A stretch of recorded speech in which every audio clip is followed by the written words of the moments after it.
Hello everyone, आज 17 जून है। आज हम स्टडी करेंगे ये सारे करंट अफेयर्स। इसके अलावा बहुत सारे टॉपिक्स इस क्लास में स्टडी करेंगे। तो चलिए स्टार्ट करते हैं। हाल ही में जोशीमठ का नाम बदल के ज्योतिर्मठ कर दिया गया है। ज्योतिर्मठ किस राज्य में स्थित है? आपको उसका उत्तर बताना है। तो इसका सही ऑप्शन है उत्तराखंड। ज्योतिर्मठ उत्तराखंड में है और इसका पहले नाम था जोशीमठ। इसके अलावा कोसिया कुटोली को अब कैंची धाम कर दिया गया है। और आइए जानते हैं कुछ बातें उत्तराखंड के बारे में। उत्तराखंड के मुख्यमंत्री हैं पुष्कर सिंह धामी।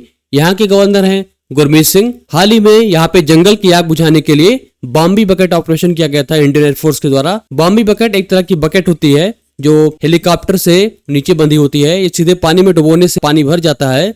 उसके बाद इसमें एक ऑटोमेटिक वाल्व होता है। उसके बाद जहाँ पे पानी छिड़कना होता है वहां जाके इस वाल्व को खोल दिया जाता है और पानी नीचे गिर जाता है जहाँ पे आग बुझानी होती है। तो इसी को हम बॉम्बी बकेट कहते हैं।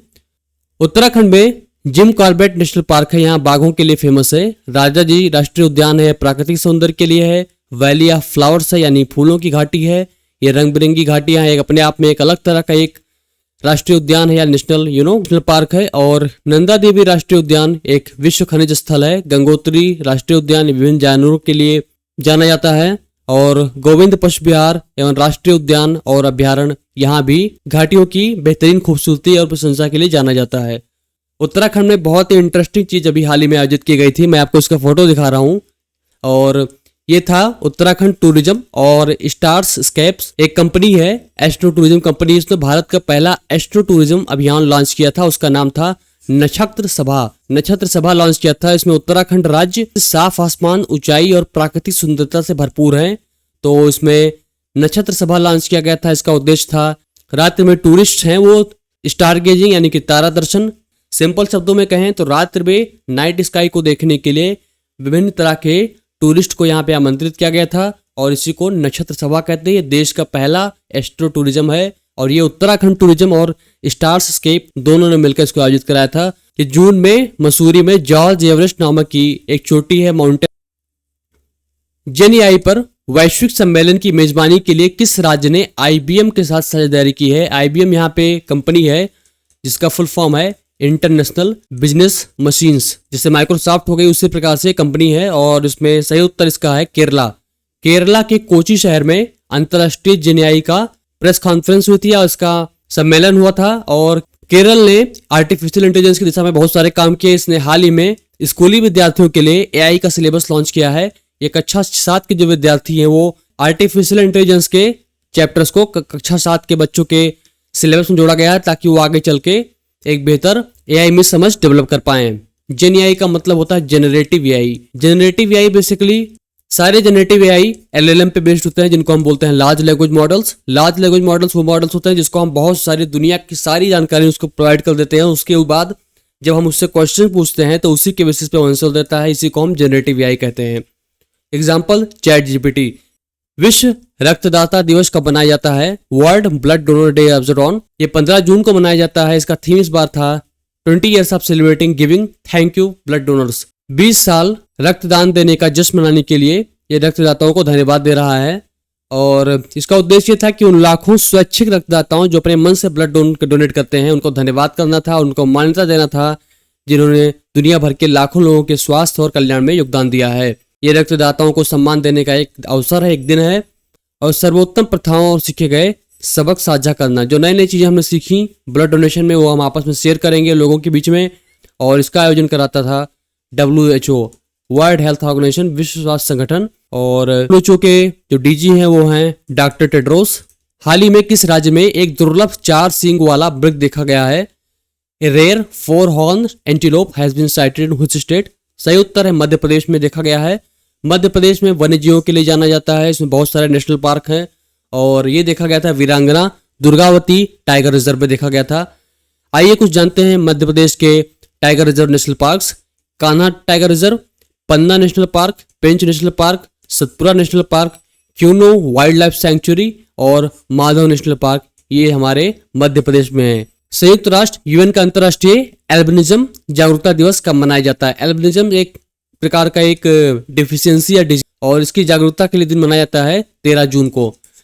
एल्बिनिज्म एक आनुवंशिक स्थिति है जो मेलानिन की कमी या पूर्ण उपस्थिति या पूर्ण अनुपस्थिति की विशेषता है जो त्वचा, बालों और आंखों को रंगने के लिए जिम्मेदार वर्णक है। मैं आपको एक आसान शब्दों में समझाता हूँ। मेलानिन की वजह से ही हमारी स्किन में एक रंग आता है, चाहे वो ब्राउन कलर हो या चाहे ब्लैक कलर हो, एक रंग उसी से आता है। लेकिन जब मेलानिन बिल्कुल नहीं होता तो स्किन पूरी तरीके से व्हाइट हो जाती है। ये उसी के लिए जागरूकता फैलाने के लिए एक दिन मनाया जाता है। Federation of Indian chambers of commerce and industry FICCI के महानिदेशक के रूप में किसे नियुक्त किया गया है? Who has been appointed as director general of federation of Indian chambers of commerce and industry? सही उत्तर इसका है ज्योति विज। ज्योति विज को डीजी अपॉइंट किया गया फिक्की का। और फिक्की एक आर्थिक वृद्धि और विकास को बढ़ावा देने के लिए एक संस्था है और इसमें बहुत सारे इंडस्ट्री लीडर्स होते हैं, बहुत सारे चेयरमैन्स होते हैं विभिन्न कंपनियों के। ये बिजनेस के बढ़ावा देने के लिए एक वॉइस की तरह काम करते हैं, बिजनेस की वॉइस की तरह काम करते हैं। ये सरकार को एक सलाह भी देते हैं। 1927 में इसकी स्थापना की गई थी घनश्याम दास बिड़ला और पुरुषोत्तम ठाकुर दास द्वारा। और इस प्रकार से डीजी है फिक्की के ज्योति विज। फाइड वर्ल्ड अंडर-20 गर्ल्स शतरंज चैंपियनशिप किसने जीती है? तो इसका सही उत्तर है दिव्या देशमुख। दिव्या देशमुख ने FIDE world U20 girls championship जीती है। रूसी नेतृत्व वाली सामूहिक सुरक्षा संधि संगठन को कौन सा देश छोड़ेगा? Which country to leave the Russian led collective security territory organisation? इसको हम बोलते हैं CSTO। तो ये छोड़ने वाला देश है अर्मेनिया। अर्मेनिया देश CSTO को छोड़ रहा है। ये सब ट्रीटीज हुई थी जब रशिया पहले सोवियत यूनियन था, लेकिन समय बीत चुका है, नए नए जियोपॉलिटिकल सिचुएशन उभर के आ रही हैं, तो इसको देखते हुए अर्मेनिया ने इसको छोड़ने का फैसला किया है। हाल ही में विश्व बैंक ने भारत के फाइनेंशियल ईयर 2025 विकास पूर्वानुमान को संशोधित किया है। तो इसका सही उत्तर है 6.6%। अब भारत की जो ग्रोथ फोरकास्ट है 2025 फाइनेंशियल ईयर के लिए वो 6.6% होगी। ये वर्ल्ड बैंक की है। इसको परमानेंट मत मानिए, ये 1 महीने 2 महीने में हमेशा कुछ ना कुछ रिवाइज होता रहता है। जहां तक मुझे याद है 6.4% था और इसको बढ़ा के अब 6.6% कर दिया गया है। ये पूरी कंट्री की डायनेमिक सिचुएशन को एसेस करके ये ग्रोथ रेट प्रोजेक्ट करता है। कौन सा शहर अंतर्राष्ट्रीय पर्यटन मेले की मेजबानी करने जा रहा है? ऑप्शन आपको सामने दिए गए हैं। सही उत्तर इसका है Kathmandu. Nepal international tourism fair की मेजबानी करेगा। और जैसा कि पता है नेपाल एक टूरिस्ट हॉटस्पॉट है, यहाँ पे पर्वतीय क्षेत्र है। थोड़ी सी जानकारी नेपाल से जुड़ी जानते हैं। सतलुज जल विद्युत निगम लिमिटेड SJVN के सहयोग से नेपाल में अरुण 3 बिजली घर परियोजना शुरू की गई है। ये हाइड्रो पावर प्रोजेक्ट है और सतलज जल विद्युत निगम भारत की एक पब्लिक सेक्टर अंडरटेकिंग कंपनी है। ये 900 मेगावाट की परियोजना है और दक्षिण एशिया की सबसे बड़ी जल विद्युत संयंत्र होगा, यानी कि हाइड्रो इलेक्ट्रिक प्लांट होगा। नेपाल ने पोखरा को नेपाल की पर्यटन राजधानी घोषित किया। इसको तो प्लीज आप बिल्कुल मत भूलें।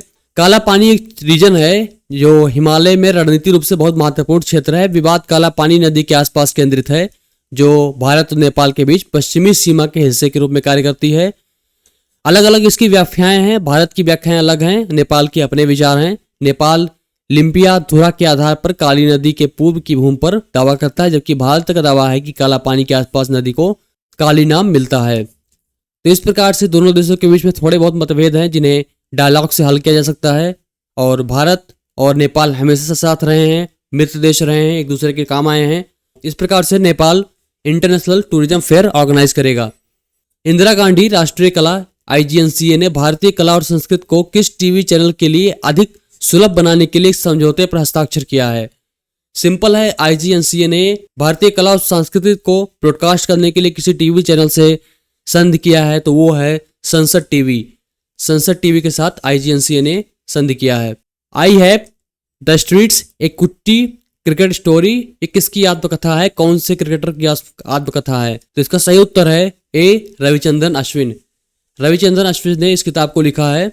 और इसमें जो एक कुट्टी शब्द का यूज किया गया है, एक तमिल शब्द है। इसका मतलब है, मैं आपको थोड़ी सी इमेज दिखा दे रहा हूं ताकि आपको रिकॉल करने में आसानी रहेगी। ये कुट्टी शब्द है, इसका अनुवाद होता है छोटा, कि आई हैव द स्ट्रीट्स एक कुट्टी क्रिकेट स्टोरी, मतलब एक स्मॉल क्रिकेट स्टोरी जो गलियों में खेली गई थी उसी के बारे में है।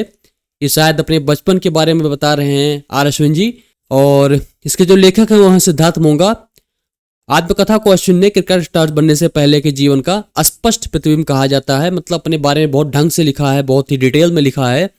और कुछ ऑटोबायोग्राफीज दी गई बाकी क्रिकेटर्स की जिन्हें आप बिल्कुल जान के रखें। सचिन तेंदुलकर की है प्लेइंग इट माई वे, ये बोरिया मजुमदार इसने इसको लिखा है, इसके साथ में मिलकर लिखा गया है।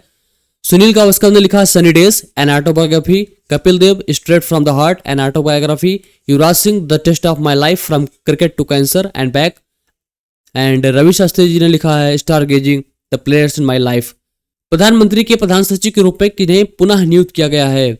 सीके मिश्रा, एबी अग्रवाल, पीके मिश्रा और एके शर्मा। तो सही उत्तर है पीके मिश्रा। पीके मिश्रा को फिर से प्रिंसिपल सेक्रेटरी नियुक्त किया गया है प्राइम मिनिस्टर्स के लिए।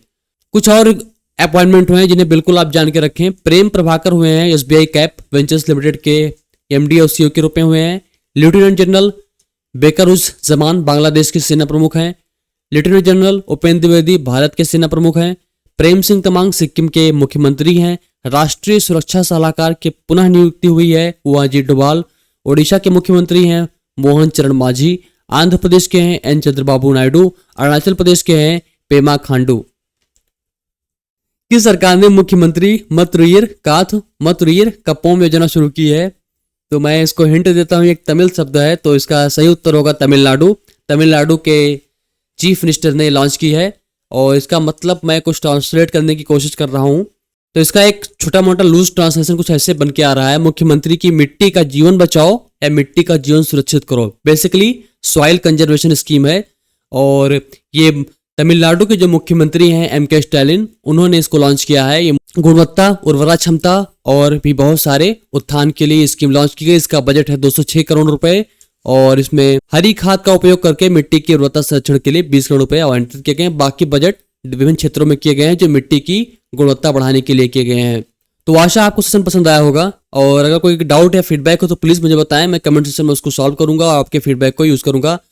यूपीएससी, एसएससी, रेलवे और अन्य परीक्षाओं की तैयारी कर रहे हैं तो प्लीज मेरे साथ बने रहें, मैं ऐसे क्वेश्चन लाता रहूंगा। और अगर आपको वीडियो पसंद आया हो तो प्लीज इसको लाइक कर दें और चैनल को सब्सक्राइब कर लें ताकि आपको टाइमली क्लासेस मिलती रहें। तो ये रहा करंट अफेयर्स। आशा आपको क्लासेस अच्छी लगी होंगी। अपने ऊपर विश्वास रखें, अपनी पढ़ाई विश्वास रखें और इससे ज़्यादा भगवान में विश्वास रखें। अगर आप मेहनत करते हैं तो आप सफल जरूर होंगे। पढ़ाई करते रहें। Thank you so much for watching. Have a great day.